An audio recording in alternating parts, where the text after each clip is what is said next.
ਜੀ ਅਸਲਾਮੁਅਲੈਕੁਮ ਜੀ, ਸਤਿ ਸ੍ਰੀ ਅਕਾਲ। ਲਓ ਜੀ, ਆਪਾਂ ਅੱਜ ਲੋਕ ਫਨਕਾਰ ਸਾਈਂ ਇਲਮੁਦੀਨ ਪਰਦੇਸੀ, ਲਹਿੰਦਾ ਪੰਜਾਬ ਪਾਕਿਸਤਾਨ, ਰਿਆਸਤ ਬਹਾਵਲਪੁਰ ਹਾਸਲਪੁਰ, ਉਹਨਾਂ ਦੀ ਆਵਾਜ਼ 'ਚ ਇੱਕ ਸਰੈਕੀ ਦੋੜਾ ਸੁਣਦੇ ਹਾਂ। ਅਤੇ ਅਸੀਂ ਇਹ ਉਮੀਦ ਕਰਾਂਗੇ ਕਿ ਜਿੱਦਾਂ ਤੁਸੀਂ ਪਹਿਲੇ ਸਾਨੂੰ ਮਾਣ ਦਿੰਦੇ ਜੇ, ਇਨਸ਼ਾਅੱਲਾ ਇਸ ਦੋੜੇ ਨੂੰ ਵੀ ਮੁਹੱਬਤਾਂ ਦਿਓਗੇ, ਮਾਣ ਬਖਸ਼ੋਗੇ ਅਤੇ ਸਾਡੇ ਨਾਲ ਤੁਸੀਂ ਜਿਹੜਾ ਨਾ ਉਹ ਮੁਹੱਬਤਾਂ ਸ਼ੇਅਰ ਕਰਦੇ ਰਹੋਗੇ। ਅਤੇ ਇਨਸ਼ਾਅੱਲਾ ਤਾਲਾ ਅਸੀਂ ਤੁਹਾਨੂੰ ਰੋਜ਼ ਇੱਕ ਨया ਆਈਟਮ ਤੁਹਾਡੀ ਖਿਦਮਤ ਪੇਸ਼ ਕਰਦੇ ਰਹਾਂਗੇ ਜੀ। ਬਾਬਾ ਜੀ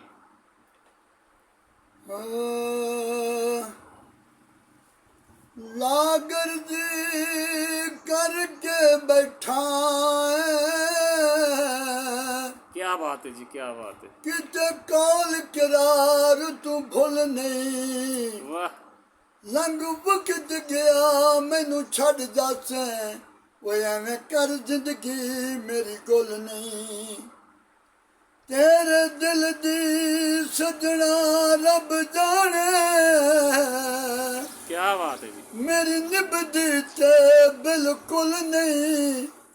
ਪਰਦੇਸੀ ਯਾਰ ਦੀ ਗੱਲ ਯਾਦ ਰੱਖੀ, ਉਹ ਤੇਰਾ ਗਹਿਰਾ ਪਾਉਣਾ ਮੁੱਲ ਨਹੀਂ। वाह ਵੱਜਦੇ ਛੇ ਪਿਆ ਕਦੇ ਨਹੀਂ ਹੋਇਆ ਪੁੱਛਿਆ, ਉਹ ਕਿਵੇਂ ਨਿਭਦੇ ਤੇ ਪਿਆ। क्या बात है जी, क्या बात।